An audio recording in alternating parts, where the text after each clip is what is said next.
युद्ध के मैदान में जब एक देश को अपने सबसे मजबूत नेतृत्व की जरूरत होती है, उसी समय उसका कमांडर बीमार पड़ जाए तो क्या हालात बिगड़ सकते हैं। ये सवाल इस वजह से उठ रहे हैं क्योंकि इजराइल इस समय हूती और हमास के दो तरफा हमलों की चपेट में है। लेकिन प्रधानमंत्री नेतन्याहू अस्पताल में भर्ती रहे और अब घर से काम कर रहे हैं। इसी दौरान हमास के प्रवक्ता अबू उबैदा भी फिर से कैमरे पर लौट आए हैं और अब वो खुलकर इजराइल को धमकियां भी दे रहे हैं। 20 जुलाई की रात जब इजराइल की सेना गाजा में ऑपरेशन तेज कर रही थी, उसी वक्त प्रधानमंत्री बेंजामिन नेतन्याहू को तेज पेट दर्द और थकावट की शिकायत के बाद अस्पताल ले जाया गया। डॉक्टरों की रिपोर्ट के मुताबिक उन्हें फूड पॉइजनिंग और डिहाइड्रेशन हुआ है, जिसके चलते उनकी तबीयत बिगड़ गई। इजरायली पीएम नेतन्याहू ऐसे समय में बीमार हुए हैं जब इजराइल एक नहीं दो दुश्मनों से जूझ रहा है। यमन से हूती विद्रोही मिसाइलें दाग रहे हैं और गाजा में हमास की हैवानियत बढ़ती जा रही है। ऐसे में नेतन्याहू की अस्पताल में भर्ती हो जाना और फिर काम से दूरी युद्ध रणनीति को सीधा प्रभावित कर सकती है। तो इसी बीच हमास के प्रवक्ता अबू उबैदा कई महीनों बाद कैमरे पर लौटे हैं और उन्होंने इजराइल पर बंधक सौदों को नजरअंदाज करने का आरोप लगाया और अरब नेताओं पर भी जमकर हमला बोला है। उबैदा ने कहा, हमारा धैर्य खत्म हो रहा है। पिछले 24 घंटे में नेतन्याहू 2 उच्च स्तरीय बैठकों से गायब रहे। सेना के कई फैसले उप प्रधानमंत्री और रक्षा मंत्री ले रहे हैं। Aim right, achieve big. At KR Mangalam University, we provide you the platform to turn your dreams into reality. At KR Mangalam University. लेकिन क्या इस वक्त इजराइल एक स्पष्ट रणनीतिक नेतृत्व से वंचित है? सुरक्षा विशेषज्ञों का मानना है कि ऐसे समय में प्रधानमंत्री की अनुपस्थिति मनोबल और फैसलों की गति दोनों पर असर डाल सकती है। कुछ एक्सपर्ट का कहना है कि नेतन्याहू की बीमारी से पावर वैक्यूम बना है और दुश्मन इसका फायदा उठा सकता है। नेतन्याहू घर से काम कर रहे हैं, लेकिन क्या जमीन पर मौजूद सैनिकों को वही भरोसा मिल रहा है जिसकी उन्हें जरूरत है? और क्या अबू उबैदा की वापसी हमास के अगले बड़े कदम की तरफ इशारा है? जवाब आने वाले दिनों में मिलेगा, लेकिन इस वक्त इजराइल के लिए हर पल रणनीतिक रूप से बेहद नाजुक है। ऐसे में कहीं ना कहीं इजराइल को अपने दुश्मनों से लड़ने के लिए अपनी रणनीति में भी बदलाव लाने की जरूरत है, क्योंकि अगर इजराइल ने समय रहते बदलाव नहीं किए तो इजराइल को बड़ा नुकसान भी उठाना पड़ सकता है। क्योंकि इस वक्त इजराइल हमास के साथ साथ हूती विद्रोहियों के निशाने पर है और एक देश पर ये दोनों मिलकर हमला करने की बड़ी साजिश रच भी रहे हैं। और इसी बीच जिस तरीके से इजराइल को धमकियां मिल रही हैं, उससे माना जा सकता है कि इजराइल पर किसी बड़े हमले की तैयारी हो रही है। हालांकि इजराइल दावा करता है कि वो हर हमले से निपटने के लिए पूरी तरह से तैयार खड़ा है।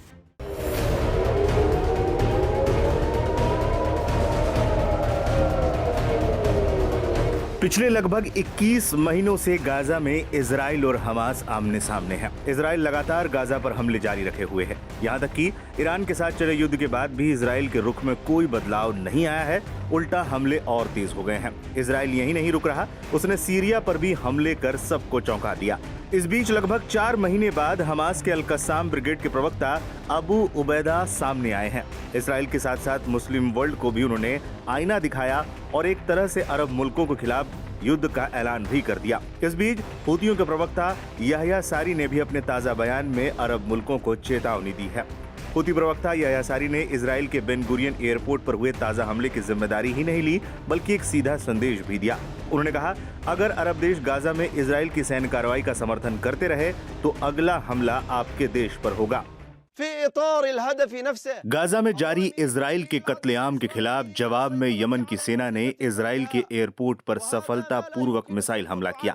ये हमले जारी रहेंगे। अगर अरब देश गाजा में इजराइल की सैन्य कार्रवाई का समर्थन करते रहे तो अगला हमला आपके देश पर होगा।